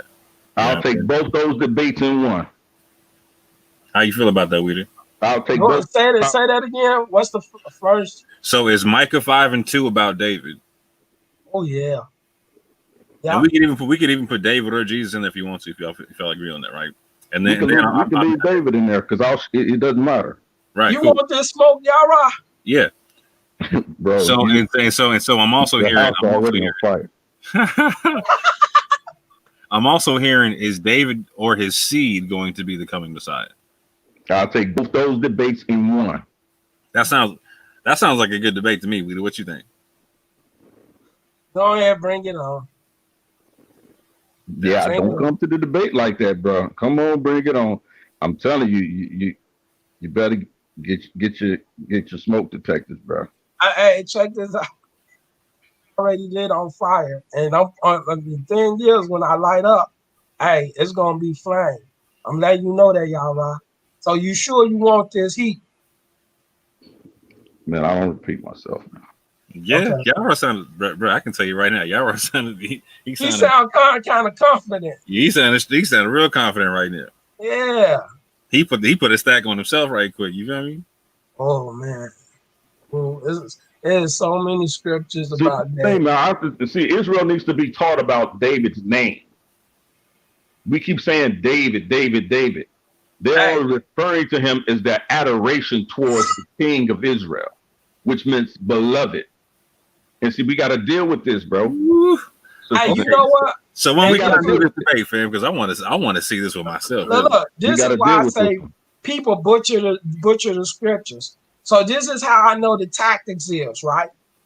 People like to play word games and word meaning. Not a word game. We'll help you for now. And not even that you will go in the middle of a chapter and say, stay right here, instead of saying, let's go to the beginning and read on that. I know I'm with all that. Let's put that one to the side right quick. Like, real quick. We're free on the weekends. You're free on the weekends, correct? Oh, most definitely I am. So, Yara, what weekend are you free to debate this? Tomorrow. Let's go tomorrow. Woo! Woo! They said with it. instant smoke, fam. Instantly. They said instant smoke. Okay. So what time tomorrow we trying to do this? Because we can make it happen. I can definitely accommodate. Y'all, you get a turn. Yeah, you can give me a time. What time works out for the best? You both are in the same time zone. You know what I'm saying? So how about this? How about 5 o'clock this time? How about 5 o'clock? Yeah. And don't be calling nobody talking about something happening. You can't make it. Man, ain't nobody ever got that call. Well, maybe once, but not over here. Okay. But, I'm letting you know we got a Midwest showdown popping off right now. You know what I'm saying? Yeah. Tomorrow, 5 o'clock Central Time. Not Eastern. Yeah. No 5 o'clock Central Time. Fam. Yeah. No hard feelings towards you too, brother. But you finna catch this heat. Okay. Yeah. So what's the name of the topic again? So I can prepare my notes. Because I'm finna get it right now. Let me do it like this.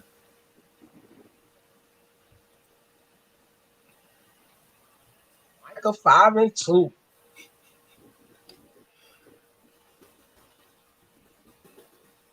Hey Yara, you gonna submit to the old covenant? What? Would you submit to the old covenant after this beatdown? To the old covenant. I don't believe in the old covenant or a new covenant. It's just the word of the Most High. So we just expound on the old covenant. I don't know nothing about the old covenant or new covenant. It's just the word of the Most High. But it says that the old covenant is to be renewed. Just everlasting. His covenant is always gonna be everlasting. He changes not, fam. So he changes not. Look, man came up with. Well, when we come from doing our wickedness, the covenant will be renewed. But why would the covenant be renewed? That's what the Most High said in Lamentations 5 and 21. That he reestablished the law. That he reestablishes the law. When did he told you never to keep the law? We are always to keep the law. So why would he need to reestablish his law? Because the fact is this: due to our captivity, he said the law isn't even heard of. The law people don't even talk about the law, right? That don't mean the law didn't exist. The law has always existed. So why would he need to reestablish something that already existed? Because the thing is, the laws that people follow today is according to man, this government. It's not following the laws of God. Oh, so you're talking about two different laws? Yes. Oh, okay. Oh, okay. Well, whatever title y'all come up with more, shoot it to me, fam, and you know what you can send it to me too. Yeah, you can shoot it to me too. Get your study on. How's that look right there? Is David or his seed the prophesied Messiah? 3 p.m. Yeah, we can split up however long the debate is. We can split the two topics in half. Okay. Oh, we could coincide with it. Because they both refer to we can start out with Michael's 5 and 2 because you have to be taught something, Rita. And so then is David or his seed the prophesied Messiah? So we can deal with that. We'll make that all one debate. Y'all can get that in. That's what I just said. We can make it all one debate. I'm cool with it. That's what's up. So tune in tomorrow, family. You know what I'm saying? 6 p.m. Eastern, 5 p.m. Central Time, 3 p.m. Pacific. We got instant smoke out of nowhere, fam. Yeah. Where there's smoke, there's fire. Yeah. Who's gonna put out the fire? Where there's smoke, there's fire. I am. So with that, I got to get into some other things, family. So I'm about to shut this stream down. So I'm gonna let everyone give a closing statement right quick. Starting with the Ratazak, because he's been real quiet. Oh no, I just like to see brothers build and see where it's going on. I just wanted to see where the brother was coming from with the David thing. I think he tried, in my opinion, he just sit up here and totally lied about the scriptures, but you know, it is what it is, and thanks for having me. Appreciate you. No worries. Brother Yara, go ahead. Hey, shout out to you, Orthodox More. Shout out to SALSHOWTIME Debate Talk for You. Always a pleasure to be on this platform. Man, keep it going for true information coming out and dealing with these topics. Shout out to Ouidah, man. It's a long time. We was my brother. Hey, so man, it's gonna be good. Shout out to you, Radazar, man. Hope the Most High touch you in the mind, fam. Get you right. But peace, family. Shalom. Bye, shalom. Go ahead, brother. We Okay. Uh, Shout out to you, brother Orthodox.